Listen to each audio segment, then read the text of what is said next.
teman-teman, perkenalkan nama aku Dewi Fitria Madani. Di sini saya sebagai moderator dalam penyuluhan tentang pertanian organik. Tanpa berlama-lama, kita panggil saja pemateri yang akan menyampaikan materi tentang pertanian organik. Kepada Didi Pramana, saya persilakan.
Halo semuanya, di sini saya akan menyampaikan materi tentang pertanian organik. Sebelum ke materi, izinkan saya memperkenalkan terlebih dahulu. Perkenalkan, nama saya Didi Pramana dengan NPM E1J023055. Di sini saya sebagai mahasiswa program studi Agroteknologi Fakultas Pertanian Universitas Bengkulu. Terima kasih kepada moderator yang sudah memberikan kesempatan kepada saya untuk menyampaikan yaitu materi tentang pertanian organik. Assalamualaikum warahmatullahi wabarakatuh. Di sini saya akan memulai yaitu tentang pertanian organik. Apa sih pertanian organik? Pertanian organik adalah sistem pertanian yang dimana mengendalikan atau menggunakan bahan organik yang berasal dari sisa-sisa pelapukan dari makhluk hidup. Nah, ini pertanian organik ini tanpa menggunakan pestisida kimia, pupuk anorganik yang dapat merusak ekosistem lingkungan. Prinsip dasar dari pertanian organik ini yaitu mencakup dari kesehatannya, menjaga ekosistem lingkungannya. Manfaat pertanian organik dan lingkungan sekitar.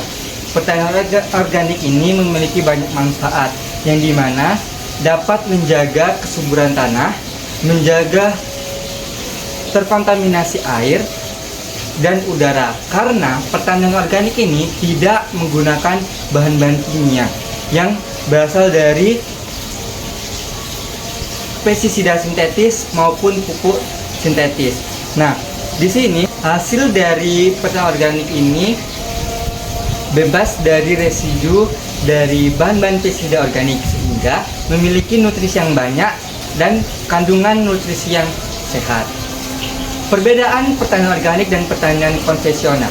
Pertanian organik yaitu menggunakan pupuk-pupuk kompos, pestisida nabati, yang dimana bahan-bahan tersebut merupakan bahan yang ramah lingkungan. Sedangkan pertanian konvensional yaitu pertanian yang menggunakan bahan-bahan kimia yang digunakan dengan jumlah yang banyak. Tanaman organik ini berfokus pada kesehatan dan menjaga ekosistem pada lingkungan. Sedangkan pertanian konvensional ini yaitu dia panennya lebih cepat dan volumenya lebih banyak. Tetapi pertanian konvensional ini memiliki dampak yang negatif seperti penggunaan pestisida yang terlalu banyak. Selanjutnya yaitu teknik budidaya pertanian organik. Yang pertama yaitu terdapat rotasi tanaman.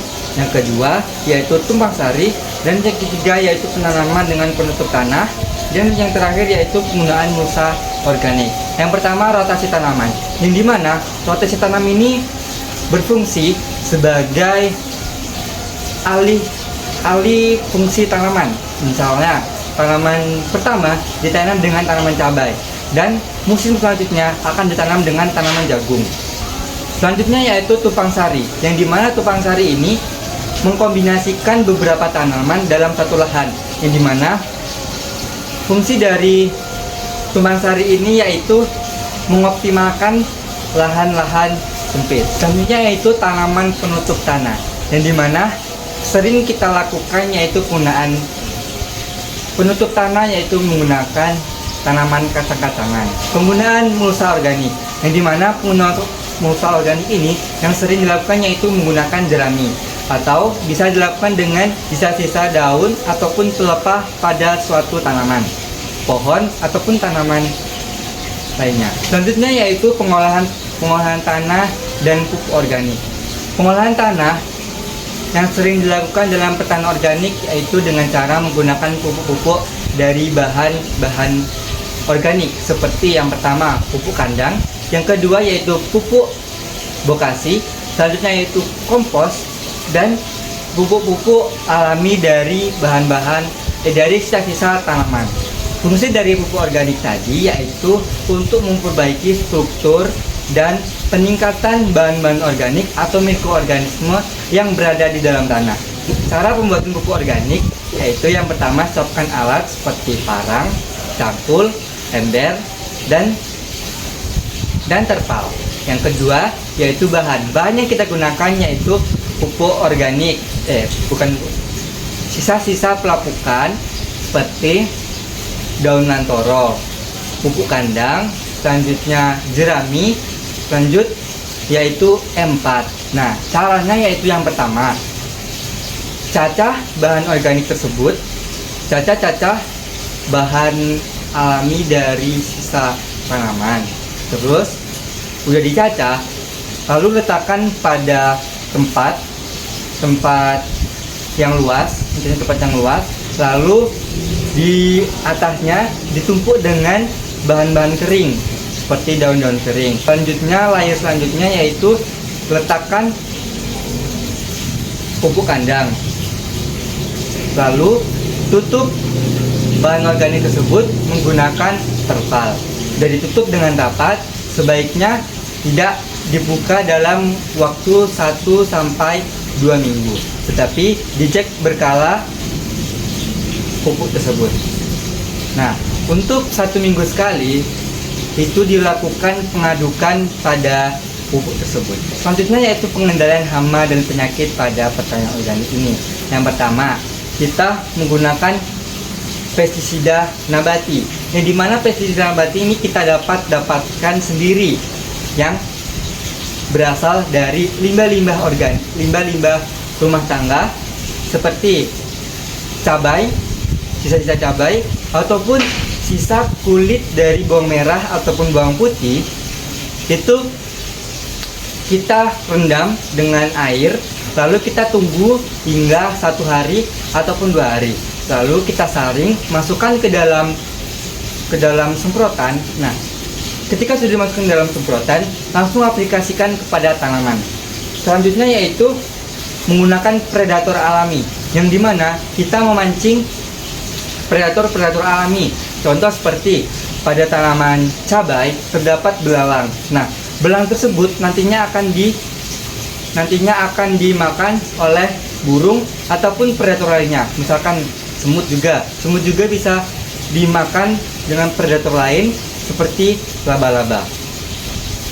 Peluang pasar dan ekonomi pertanian organik ini, yang dimana peluang pasar dari pertanian organik ini sangatlah besar, yang dimana peminat dari hasil dari budidaya organik ini meningkat waktu ke waktu dan memiliki keunggulan yang penting seperti sehat, bebas dari residu-residu bahan anorganik.